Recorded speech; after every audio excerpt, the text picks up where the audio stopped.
Hello guys, আসসালামু আলাইকুম। নুসাইবা কিচেনে আপনাদেরকে স্বাগতম। আশা করি আপনারা সবাই ভালো আছেন। তো আমি আজকে আলু দিয়ে একটা বিকেলের নাস্তার রেসিপি নিয়ে চলে এসেছি। তো দেখুন আমার সাথে আমি কি করে আলু দিয়ে নাস্তাটা তৈরি করি। এটা নিয়েছি, প্রেসারে এখন আলুগুলো আমি সিদ্ধ করব। এবারে যে আমি গ্যাসে চড়াই দিলাম প্রেসার কুকারে আলুটা সিদ্ধ হওয়ার জন্য। তো আলুটা সিদ্ধ হওয়া পর্যন্ত আমরা একটু থামি। হয়ে গেছে, আমি এগুলো এখন খোসা ছাড়িয়ে নেব। একটা একটা করে গরম অবস্থায় খোসাটা ছাড়াই নেব, তাহলে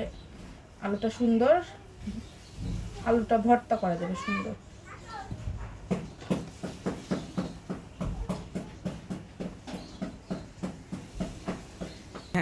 আলুগুলো আমার প্রায় অর্ধেক ছিলা হয়ে গেছে, আর অর্ধেক আছে। এটা ছিলে একবারে আলুটা ভর্তা করে নেব। আমার আলুগুলা ছিলা হয়ে গেছে। এবার আমি একটা চামচের সাহায্যে আলুগুলাকে ভেঙে ভেঙে নেব।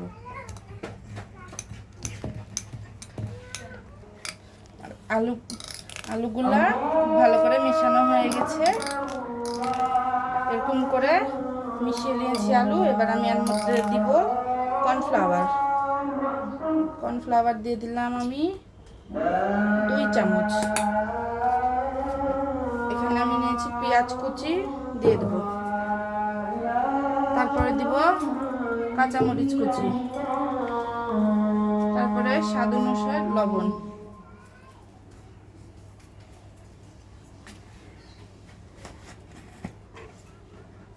এরপরে দিয়ে দিলাম জিরা গুঁড়া। এগুলোকে আমি খুব ভালো করে হাত দিয়ে মেখে নেব।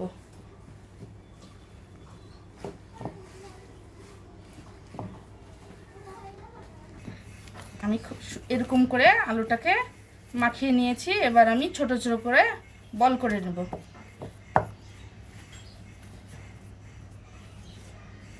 আমি এই সাইজ করে করছি, আপনারা আপনাদের ইচ্ছা মতন করে নেবেন।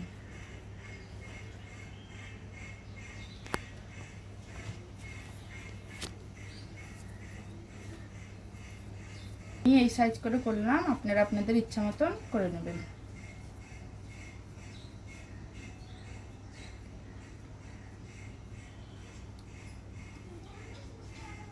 আমার বলগুলা তৈরি করা হয়ে গেছে। এবার আমি চুলাতে একটা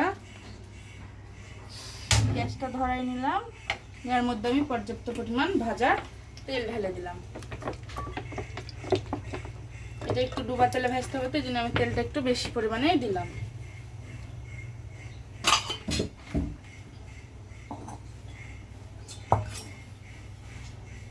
তেলটা গরম হোক।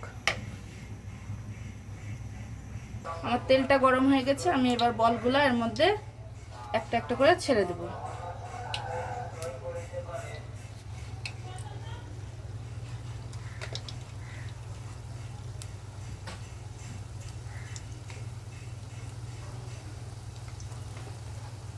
এবার আমি কিছুক্ষণ থামবো বলগুলা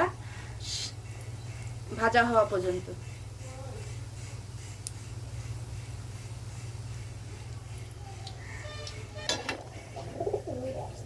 আমি এবার একটু এগুলাকে হালকা ভাবে নাড়াচাড়া করে দিব, যেন চারিদিকে সমান ভাজা হয়।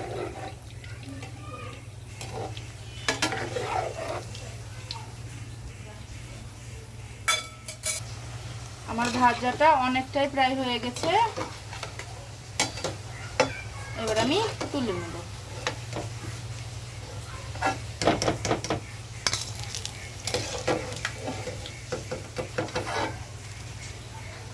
একইভাবে আমি তেলের মধ্যে দিয়ে দেব।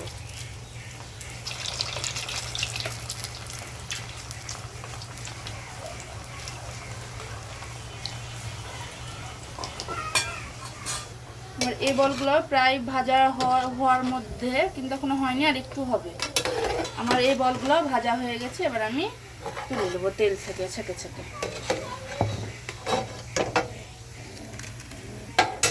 আমার কমপ্লিট। আমার একটা বিকালের নাস্তা রেসিপি হয়ে গেছে। আপনারা যদি আমার রেসিপিটা পছন্দ করে থাকেন, তাহলে আমার রেসিপিটা যদি আপনাদের কাছে ভালো লাগে থাকে তো লাইক করেন, কমেন্ট করেন। তাহলে আপনারা নিত্য নতুন রান্না যদি কেউ দেখতে চান তো আমাকে কমেন্ট করে জানিয়ে আমি অবশ্যই দেওয়ার চেষ্টা করবো। আল্লাহ হাফেজ, সবাই ভালো থাকেন, সুস্থ থাকেন।